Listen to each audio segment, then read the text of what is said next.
Hello everyone, आप सबका स्वागत है। आरआरबी एनटीपीसी 2019 का सीबीटी 1 का मैथ्स का सॉल्यूशन कर रहे हैं। इसमें 28 दिसंबर 2020 से 23 जनवरी 2021 तक जितने भी शिफ्ट में एग्ज़ाम हुए सभी शिफ्ट के सॉल्यूशन कंप्लीट हो चुके हैं। इन सब के वीडियोस प्लेलिस्ट में मिल जाएंगे। आज के क्लास में 25 जनवरी 2021 का दूसरा शिफ्ट का सॉल्यूशन करेंगे। इसका पहला शिफ्ट का सॉल्यूशन हो चुका है, इसका वीडियो प्लेलिस्ट में मिल जाएगा। और इन सब का सॉल्यूशन पहले ही कंप्लीट हो चुका है। इनके वीडियोस देखने के लिए प्लेलिस्ट विजिट कर सकते हैं, लिंक नीचे डिस्क्रिप्शन में दिया हुआ है। तो शुरू करते हैं। उससे पहले चैनल पर नए हैं तो चैनल को सब्सक्राइब कर दीजिए। आगे बढ़ते हैं। देखिए, दो इक्वेशन दिया है और x और y का मान पूछ रहा है, ठीक है। तो यहाँ पर पहला है हमारे पास cos x माइनस वाई बराबर √3/2। अगर cos में देखें तो √3/2 कितना डिग्री का वैल्यू है? ये है 30 डिग्री का। तो इसको हम लोग लिख सकते हैं x माइनस वाई बराबर 30 डिग्री। तो लिख देते हैं यहाँ पर। उसी तरह से दूसरा में भी यहाँ पर साइन देखिए, x प्लस वाई बराबर 1 है, तो साइन में 1 जो है 90 डिग्री का वैल्यू है। तो इसको हम लोग लिखेंगे x प्लस वाई बराबर 90 डिग्री। अब यहाँ से x और y का वैल्यू निकालना है, तो दोनों को जोड़ेंगे तो y कट जाएगा। यहाँ से x बराबर कितना आएगा? 90 30 120/2 को डिवाइड कर देंगे तो ये आएगा 60 डिग्री, ठीक है। तो y का कितना आएगा यहाँ पर रख दीजिए, तो y का आ जाएगा 30 डिग्री। तो 60 और 30 इस सवाल का सही आंसर होगा, ऑप्शन नंबर 3। आगे बढ़ते हैं। चाय के मूल्य में 20% की कमी की गई, इसे पुनः वास्तविक मूल्य पर लाने के लिए इसके मूल्य में कितनी वृद्धि की जानी चाहिए? ठीक है, देखिए 20% कमी किया गया। 20% का फ्रैक्शन 1/5, यानी 5 पर 1 का कमी हुआ, तो 5 से कितना बन गया? ये 4। अब फिर से इसको वास्तविक मूल्य पे लाना है, तो कितना करना होगा? 4 से 5 करना होगा। तो 1 का वृद्धि है 4 के ऊपर, तो 1/4 यानी कि 25% यहाँ पर होगा, ऑप्शन नंबर डी, ठीक है। आगे बढ़ते हैं। इसका एचसीएफ निकालना, ठीक है। तो फ्रैक्शन में जब एचसीएफ पूछ रहा है तो ऊपर वाला का एचसीएफ देंगे और नीचे वाला का क्या देंगे? नीचे वाला का एलसीएम देंगे। तो ऊपर वाला का एचसीएफ 1 हो जाएगा और नीचे वाला का सबका एलसीएम कितना होगा? ये सबका हो जाएगा 60, ठीक है। तो 1/60 इसका आंसर होगा, ऑप्शन नंबर डी। आगे बढ़ते हैं। यदि चीनी के मूल्य में 25% की गिरावट आती है तो एक परिवार को इसके उपभोग में कितने प्रतिशत की वृद्धि करनी चाहिए ताकि बजट पूर्ववत बना रहे? ठीक है, यानी पहले जितना खर्च हो रहा था अभी भी उतना हो। तो देखिए 25% को फ्रैक्शन में जब लिखेंगे तो 1/4 होगा, यानी 4 पर 1 का कमी हुआ, तो चीनी का प्राइस जो है वो क्या हो गया? 4 से 3 हो गया। अब कंजम्पशन क्या करना होगा? ये बजट को बराबर रखना है, तो इसको इन्वर्स कर देंगे, यानी कि 3 से इसको 4 कर देंगे, ठीक है। ये वाला 3 यहाँ कर देंगे, 4 को यहाँ कर देंगे। तो कितना का वृद्धि करना होगा? 1 का। किसके ऊपर? 3 के ऊपर। तो 1/3 यानी कि 33 सही 1/3%। ऑप्शन नंबर डी में ये आंसर है। आगे बढ़ते हैं। यदि sine theta minus cos theta बराबर 0 है तो साइन प्लस कॉस का मान पूछ रहा है, ठीक है। देखिए यहाँ पर साइन माइनस कॉस बराबर 0 है, इसका मतलब साइन थीटा और कॉस थीटा दोनों का वैल्यू बराबर होगा। अगर आपसे पूछें कि एंगल में कौन से एंगल पे साइन और कॉस का वैल्यू बराबर होता है, तो आप कहेंगे एंगल हो जाएगा कितना? 45 डिग्री, ठीक है। 45 पर ये जो है दोनों बराबर होता है। कितना होता है? 1/√2। तो यहाँ पर वही वैल्यू रख देंगे, साइन 45 1/√2 और कॉस 45 भी 1/√2। दोनों को जोड़ेंगे तो ऊपर 2 हो जाएगा, नीचे √2। √2 से 2 को डिवाइड करेंगे तो √2 ही इसका आंसर आएगा। ऑप्शन नंबर 2 इसका सही आंसर है। आगे बढ़ते हैं। ये इंग्लिश में है, कह रहा 10 ईयर्स इगो, यानी 10 साल पहले एक्स वाज 5 ईयर्स ओल्ड, यानी 10 साल पहले, ठीक है। 10 साल पहले का हम लोग यहाँ पर निकाल रहे हैं। एक्स जो है ये 5 साल का था, ठीक है। And his age was half of the age of Y, यानी इसका एक्स का जो एज था वो वाई के एज का आधा था। इसका मतलब वाई का एज कितना होगा? एक्स का 2 गुना, यानी कि 10 साल। आगे, एट दैट टाइम, उसी समय, Z was 8 years younger than his brother P, यानी कि जेड जो है वो अपने ब्रदर यानी भाई पी से 8 साल छोटा था। Z was 18 years old at that time, उस समय जेड कितना का था? 18 साल का। और ये जेड जो है अपने भाई पी से 8 साल छोटा भी था, यहाँ पर कह रहा है। इसका मतलब पी कितना होगा? जेड से 8 साल ज़्यादा होगा, यानी कि 26 साल का होगा। अब पूछ रहा what is the ratio of the respective age of Z and P at present, यानी वर्तमान में इन दोनों का एज का अनुपात क्या है। तो देखिए जेड का और पी का निकालना, तो जेड 10 साल पहले 18 साल का था, अभी का क्या होगा? 10 जोड़ना पड़ेगा वर्तमान में आने के लिए। पी का भी इसी तरह से 10 जोड़ेंगे, तो इसका हो जाएगा 28 और इसका हो जाएगा कितना? इसका हो जाएगा 36, ठीक है। अब ये रेशियो लेना है तो कटा दीजिए, 4 से 7 बार में, 4 से 9 बार में, तो 7:9 इसका आंसर होगा, ऑप्शन नंबर 3, ठीक है। आगे बढ़ते हैं। इसमें 3 के स्थानीय मानों का योग ज्ञात कीजिए। देखिए ये जो पहला 3 है इसका स्थानीय मान कितना होगा? 3 पर कितना अंक है? 1 2 3, यानी कि 3000, ठीक है। प्लस करेंगे ये 3 का कितना स्थानीय मान होगा, 3 पर एक अंक है यानी कि 30 हो जाएगा ये, तो 3030 इसका आंसर होगा। आगे बढ़ते हैं। जब क्रय मूल्य 850 और विक्रय मूल्य 680 है तो प्रतिशत हानि ज्ञात कीजिए। ठीक है, यहाँ से 0 0 कटाइए, 17 से कटेगा 5 बार में, 17 से 4 बार में, यानी 5 का सामान 4 में बिक रहा है, तो एक का हानि है 5 के ऊपर, तो 1/5 यानी कि 20% का यहाँ पर नुकसान है। ऑप्शन नंबर 2 इसका आंसर है। आगे बढ़ते हैं। एक्स का वह मान ज्ञात कीजिए जो समीकरण इसको संतुष्ट करता है। ठीक है, तो यहाँ से एक्स का वैल्यू निकालना पड़ेगा, तो लिखते हैं x square plus a square बराबर, इसको आप ए माइनस बी के होल स्क्वायर पर खोल देंगे तो क्या हो जाएगा, b square plus x square minus 2bx। यहाँ से एक्स स्क्वायर कट जाएगा और ये माइनस वाला को इस तरफ ले आइए, प्लस में हो जाएगा 2bx, और ये ए स्क्वायर को इस तरफ भेजेंगे तो बी स्क्वायर माइनस ए स्क्वायर होगा। तो यहाँ से एक्स का वैल्यू क्या आएगा, बी स्क्वायर माइनस ए स्क्वायर, और ये 2b को इस तरफ लाएंगे तो नीचे में आ जाएगा 2b। ठीक है, तो ये कौन सा ऑप्शन में है, ऑप्शन नंबर डी में, बी स्क्वायर माइनस ए स्क्वायर बट्टा 2b। आगे बढ़ते हैं, इसको हल करना। ठीक है, तो देखिए इस तरह का निकालने का फॉर्मूला होता है, क्या होता है, √4a + 1, ठीक है, और प्लस का 1/2। आपको यहाँ पर देखना होगा कि यहाँ देखिए वैल्यू दोनों है, पॉजिटिव नेगेटिव, हम लोग पॉजिटिव निकाल के आंसर लगा देंगे क्योंकि रूट के अंदर सब अलग अलग संख्या यहाँ पर दे रखा है। तो 4a मतलब हो गया कि ये रूट के अंदर जो 7 7 है ये a का वैल्यू है, तो यहाँ पर रूट के अंदर क्या हो जाएगा, 4 को 7 से गुना करेंगे, 4 7 28 प्लस 1 29 हो जाएगा, प्लस का 1 देंगे और नीचे 2 देंगे, तो ये देखिए रूट के अंदर 29 वाला कहाँ पर है, यहाँ पर है। ठीक है, और इसको अगर x मान के आप स्क्वायर करके निकालेंगे तब जाके ये दोनों वैल्यू आएगा प्लस और माइनस। ठीक है, तो हमको आंसर ही देना है, तो ये इसका आंसर हो जाएगा। आगे बढ़ते हैं। वह छोटी से छोटी संख्या ज्ञात कीजिए जिसे 3496 में जोड़ने पर प्राप्त संख्या इन सबसे पूर्णतः विभाज्य है। ठीक है, देखिए यहाँ पर क्या कर रहा है कि जोड़ने पर आप इसको बेसिक से भी बना सकते हैं, आसान है, एलसीएम निकालना। ये कितना हो जाएगा एलसीएम 12, तो 12 से इसको डिवाइड करिए, 12 से 3496 को डिवाइड करेंगे तो कितना आएगा, 12 दूना 24 लगेगा, यहाँ 10 बचेगा, 9 12 नमा 108 लगेगा, यहाँ पर 1 16 12 1 का 12 लग जाएगा, 4 शेष बच जाएगा। ठीक है, देखिए यहाँ पर जोड़ने की जगह पर अगर घटाने वाला बात रहता तो 4 आंसर होता, लेकिन यहाँ जोड़ने का बात है तो ये दोनों का जो अंतर है वही इसका आंसर होगा, यानी कि भाजक में शेषफल माइनस करेंगे तो कितना आ जाएगा 8, तो 8 ही इस सवाल का आंसर होगा। वैसे आप ऑप्शन से भी कर सकते थे। आगे बढ़ते हैं, इसको सरलतम रूप में लिखना है तो कटा देते हैं, 5 से 5 बार में 3 3 कट ही जाएगा। अब यहाँ पर क्या बचा, 1/5, यहाँ गुना करेंगे और ये 5 को ऊपर दे आइए तो ये भी कट जाएगा, बचेगा 1, तो ऑप्शन नंबर 3 में है 1। आगे बढ़ते हैं। यदि 24 व्यक्ति किसी कार्य को 5 दिन में पूरा कर सकते हैं तो 6 व्यक्ति उसी कार्य को कितने दिन में पूरा करेंगे। ठीक है, 24 व्यक्ति 5 दिन में, तो टोटल वर्क कितना होगा, 24 गुना 5।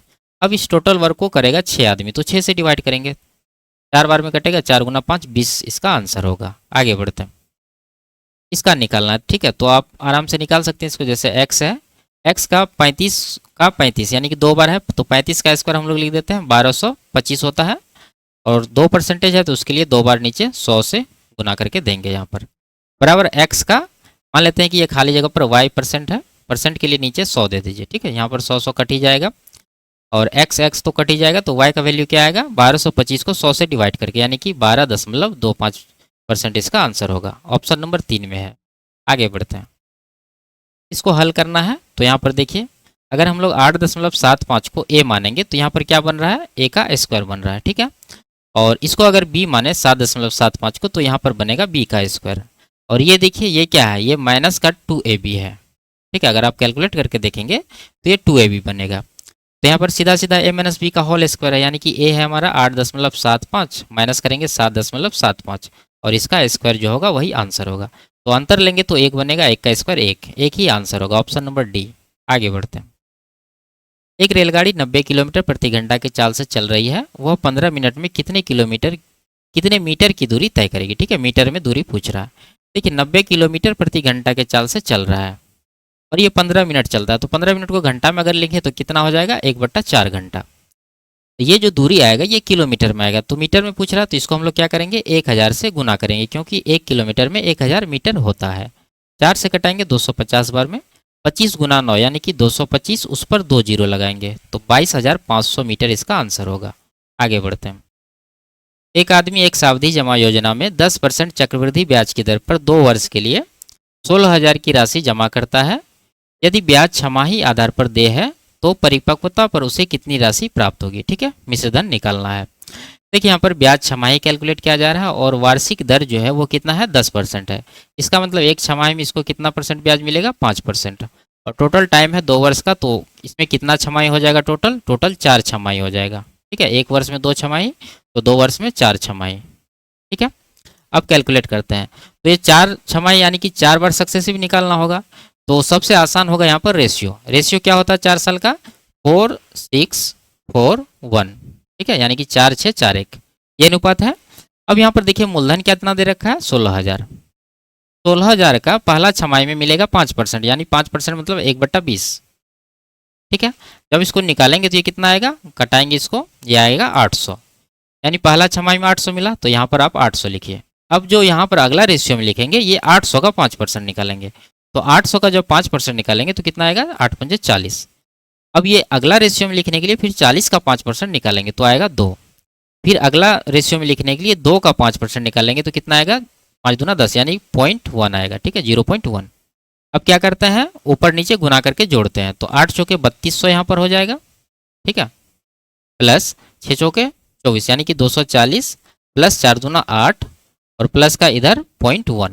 सबको जोड़िए, 32 2 34, 3448.1, 3448.1। ये क्या आया है, ये आया है CI यानी कि चक्रवृद्धि ब्याज। अब मिश्रधन पूछ रहा था तो हम लोग क्या करेंगे, इसमें जो है मूलधन वो जोड़ देंगे 16,000। तो टोटल कितना हो जाएगा 16 3 19, 19,448.1।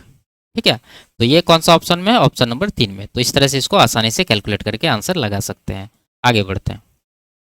2.6 वर्षों को आप वर्षों, महीनों और दिनों में किस प्रकार लिखेंगे। ठीक है, तो देखिए 2 वर्ष 2.6 वर्ष है, तो आप ये तो पूर्णांक में है तो ये तो हो गया 2 वर्ष।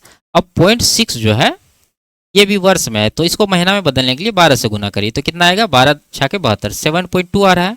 इसका मतलब ये जो 7 आया ये आ गया महीना, 7 महीना। ठीक है, एम कर देते हैं यहाँ पर। उसके बाद बच गया क्या 0.2। अब 0.2 को दिन में बदलना है। ठीक है, किस तरह से बदलना है इसको, वर्ष, महीना और दिन।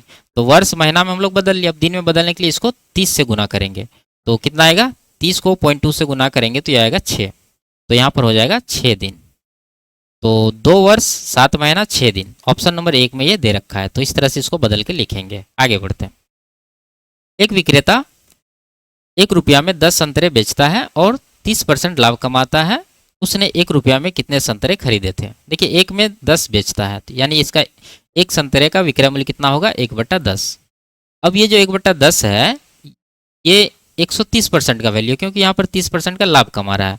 तो इसको आप इस तरह से लिखिए, ये 130% का वैल्यू है और क्रय मूल्य निकालना है तो 100% का वैल्यू निकालना होगा। तो 100% से यहाँ पर गुना करेंगे।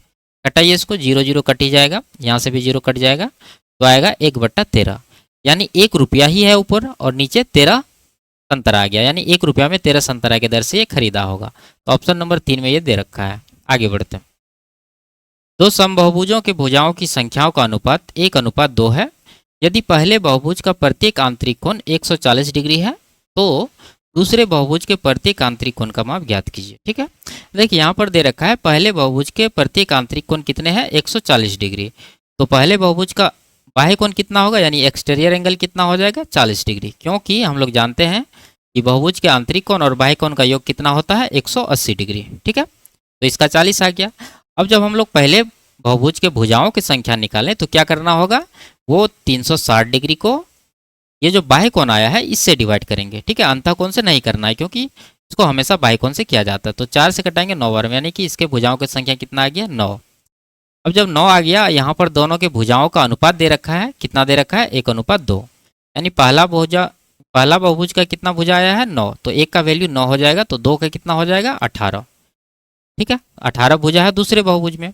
अब दूसरे बहुभुज में जब 18 भुजा है तो 360 डिग्री को जब हम 18 से डिवाइड करेंगे तो बाह्य कोण निकल के आएगा। तो 18 से कटाएंगे तो 20, यानी कि बाह्य कोण कितना आ गया 20 डिग्री। ठीक है, ये क्या है दूसरे बहुभुज का एक्सटीरियर एंगल है। अब इसका अंतः कोण पूछ रहा है, तो अंतः कोण निकालने के लिए क्या करेंगे, इंटीरियर एंगल बराबर हो जाएगा 180 - 20, यानी कि 160 डिग्री। ऑप्शन नंबर 2 में ये दे रखा है। ठीक है, आगे बढ़ते हैं। एक आयताकार मैदान की लंबाई और चौड़ाई का अनुपात 6:5 है। यदि चौड़ाई लंबाई से 25 मीटर कम है तो मैदान का परिमाप ज्ञात कीजिए। देखिए यहाँ लंबाई और चौड़ाई का अंतर कितना है रेशियो में 1। जबकि वहाँ सवाल में दे रखा है 25 मीटर। तो 1 यूनिट का वैल्यू 25 मीटर होगा। तो इसका लंबाई हो जाएगा कितना, 25 छः के 150 यानी कि 150 मीटर। और चौड़ाई कितना हो जाएगा, चौड़ाई हो जाएगा 25 पंचा 125 मीटर। अरे परिमाप पूछ रहा है तो दोनों के योग का 2 गुना, यानी कि ये जोड़ने के बाद कितना होगा, 200 और 75, 275 का 2 गुना 550 मीटर। ठीक है, तो ऑप्शन नंबर 1 में ये दे रखा है। आगे बढ़ते हैं, इसको हल करना है। तो देखिए 0.6 को अगर a माने तो ये बन जाएगा a का क्यूब, बीच में प्लस है। अगर 0.7 को b माने तो ये बन जाएगा b का क्यूब। और यहाँ पर a का स्क्वायर माइनस का a भी बनेगा प्लस का b स्क्वायर। ठीक है, जब इसको कटाएंगे ऊपर नीचे तो सिर्फ बचेगा हमारे पास a प्लस बी यानी कि 0.6 प्लस 0.7, दोनों को जोड़ने के बाद कितना आएगा 1.3। ऑप्शन नंबर 1 इसका आंसर होगा।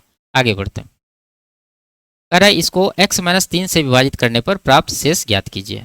शेष ज्ञात करना तो हम लोग क्या करेंगे, x माइनस 3 को 0 के बराबर करेंगे। यहाँ से x का वैल्यू कितना आएगा 3। अब ये x का वैल्यू 3, ये पूरा जो हमारे पास बहुपद दे रखा है इसमें रखेंगे। तो पहला पद क्या है, x पर पावर 4 यानी 3 पर पावर 4 करेंगे तो ये 81 आएगा।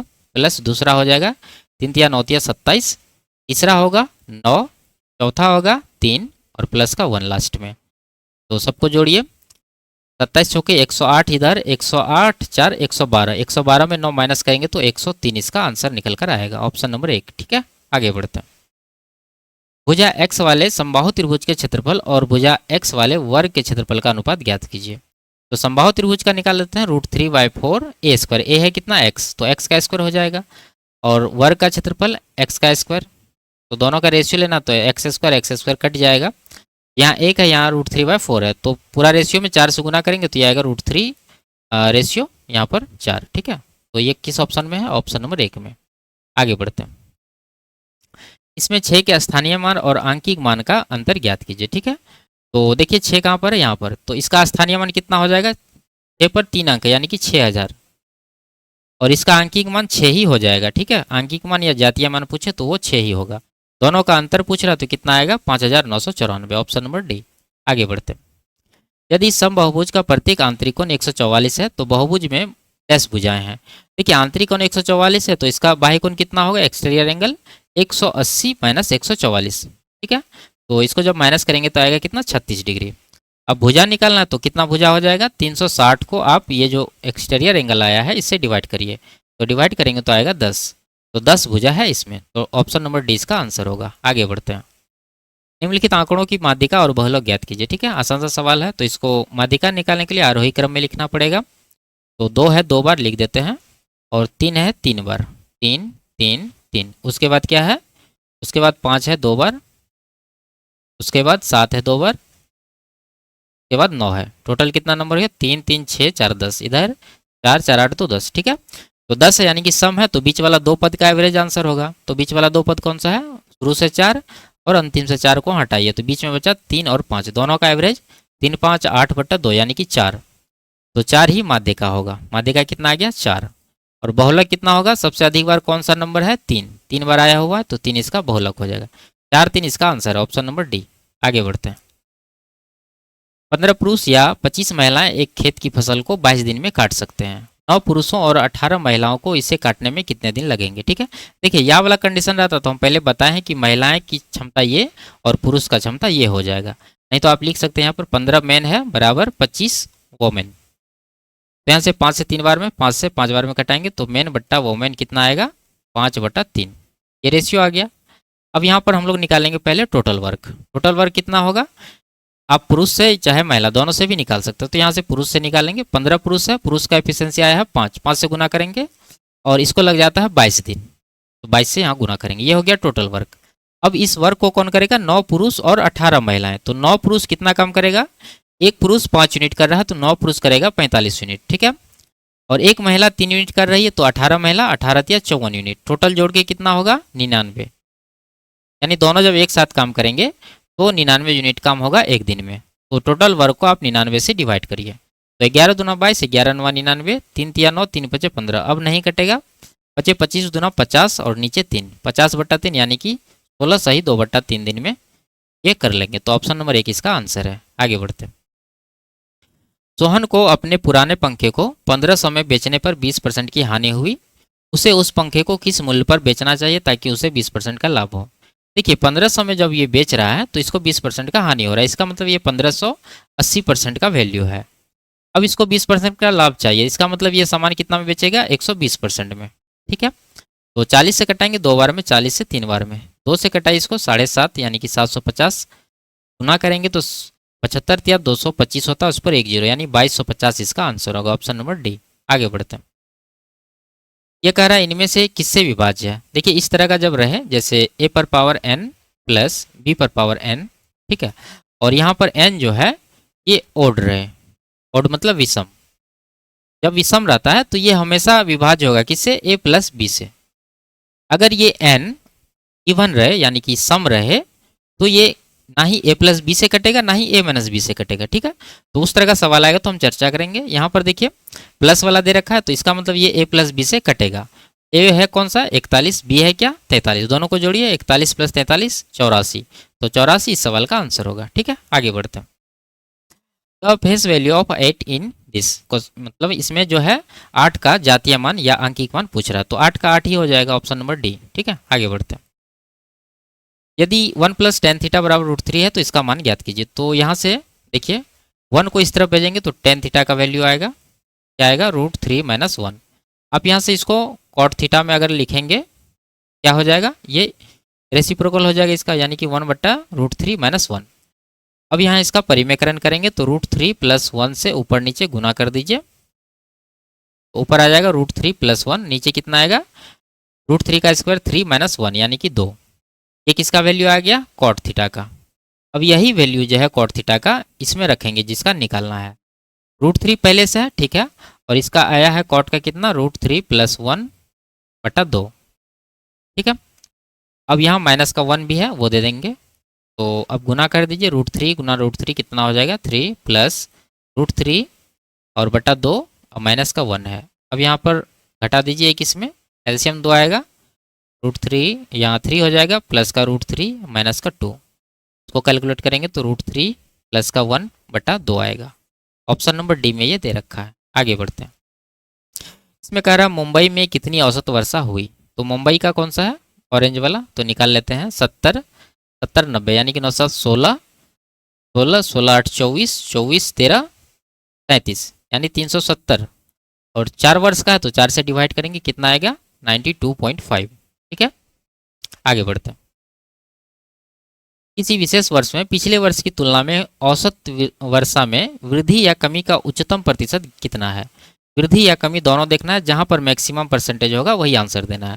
तो देखिए 2000 ईस्वी में कितना हो गया, 9 7 16 5 21 यानी 2000 में हो गया 210, 2001 में 7 9 16 8 24 240, और 2002 में 11 19 19 4 23 10 33 330, और 2003 में 13 6 19 19 8 27 270। अब देखिए यहाँ पर यहाँ भी वृद्धि है और यहाँ भी वृद्धि है, तो अधिकतम वृद्धि यहाँ नजर आ रहा है कितना का, 90 का। अगर यहाँ देखें तो यहाँ पर कमी आ रहा है, कितना का कमी आ रहा है, इधर आ रहा है कमी आपको 60 का। तो कौन सा ज़्यादा परसेंट होगा, यानी कि ये जो 90 का वृद्धि हुआ यहाँ पर 240 के ऊपर, जैसे 90 ये 240 पर, ये कितना परसेंट होगा ये निकालना है। ठीक है, और यहाँ पर 60 है, 60 निकालना है किस पर, 330 पर, 330 पर निकालना है, तो 100% से गुना करेंगे। तो मैक्सिमम कहाँ पर आएगा, मैक्सिमम आ जाएगा, आपको निकाल के देख लेते हैं, 0 0 3 से 3 बार में, 3 से 8 बार में, तो 3/8 आया, ये हो जाएगा कितना, 37.5%। और यहाँ पर अगर आप कटाएंगे 0 0 3 दूना 6, 3 से 11 11 9 9 दूना 18 यानी कि ये 19% के करीब आ रहा है, तो मैक्सिमम यहाँ पर है। तो ये किस वर्ष का है, ये है 2002 का। ठीक है, तो 2002 में 37.5% इसका आंसर होगा, ऑप्शन नंबर 2। आगे बढ़ते हैं। इस वर्ष में चेन्नई की वर्षा में वृद्धि या कमी का प्रतिशत अंतर उच्चतम था। तो चेन्नई का देखना है, चेन्नई है ग्रे वाला, तो यहाँ देखिए अगर 2000 से 2001 में देखें तो कितना हो गया, 90 से 80, क्या 90 से 80 हुआ। अब 2001 से 2002 में अगर देखेंगे तो 80 से 140 हुआ, 80 से 140, और 2002 से 2003 देखेंगे तो 140 से 80 हो गया। तो यहाँ देखिए यहाँ कमी है, ठीक है, यहाँ भी कमी है, तो यहाँ पर कम हुआ है, यहाँ पर ज़्यादा कमी हुआ है। तो यहाँ पर कितना का कमी हुआ है, अगर इसको निकालें तो 40 इधर 20 यानी कि 60 का कमी है। और यहाँ पर वृद्धि है कितना का, 60 का वृद्धि है। ज़्यादा परसेंटेज कहाँ पर होगा वही निकालना होगा। तो यहाँ देखिए 60 का यहाँ पर वृद्धि है, ठीक है, प्लस में होगा। वृद्धि है 80 के ऊपर और इसमें जो है 60 का कमी है 140 के ऊपर। तो कहाँ ज़्यादा परसेंट होगा, यहाँ पर, ठीक है। क्योंकि यहाँ पर देखिए 60 तो दोनों में बराबर है, नीचे बेस वैल्यू जिसका कम हो गया वहाँ का वैल्यू ज़्यादा आएगा। तो यहाँ 80 कम है तो इसका मतलब परसेंटेज में ये वैल्यू ज़्यादा होगा। तो ये किस साल का था, 2001 का। तो 2001 ही नहीं, ये किसका था, 80 से 140, 80 से 140 2002 का था, ठीक है। तो 2002 इसका आंसर हो जाएगा। आगे बढ़ते हैं। उस विकल्प का चयन कीजिए जो उच्चतम वर्षा वाले शहर के साथ उसकी औसत वर्षा भी दर्शाती हो। तो यहाँ पर देखना सिर्फ ये है कि किस शहर में सबसे ज़्यादा वर्षा हुई, क्योंकि औसत अधिकतम है, इसका मतलब उसका जोड़ भी अधिकतम होना चाहिए। तो जोड़ लेंगे सबको, इसको ब्लू वाला को जोड़ेंगे तो 7 5 12, 12 11 23, 23 6 29 यानी 290 हो रहा है। दिल्ली का हो गया 290। और ऑरेंज वाला कितना होगा, 7 7 9 16, 16 8 24, 24 13 37, 370 हो रहा है। यह आ गया किसका, मुंबई का। उसके बाद चेन्नई का 90 90 8 यानी 9 8 17, 17 14 31, 31 8 39, इधर आ रहा है 390 का। तो मैक्सिमम 390 है, ये किसका था, चेन्नई का। तो चेन्नई इसका आंसर हो जाएगा, ऑप्शन नंबर 1, ठीक है। आगे बढ़ते हैं। तो ये लास्ट सवाल था। वीडियो आपको कैसी लगी कमेंट में ज़रूर बताइए। अच्छी लगी तो वीडियो को लाइक और चैनल को सब्सक्राइब कर दीजिए। फिर मिलते हैं अगले क्लास में, तब तक के लिए बाय बाय, टेक केयर।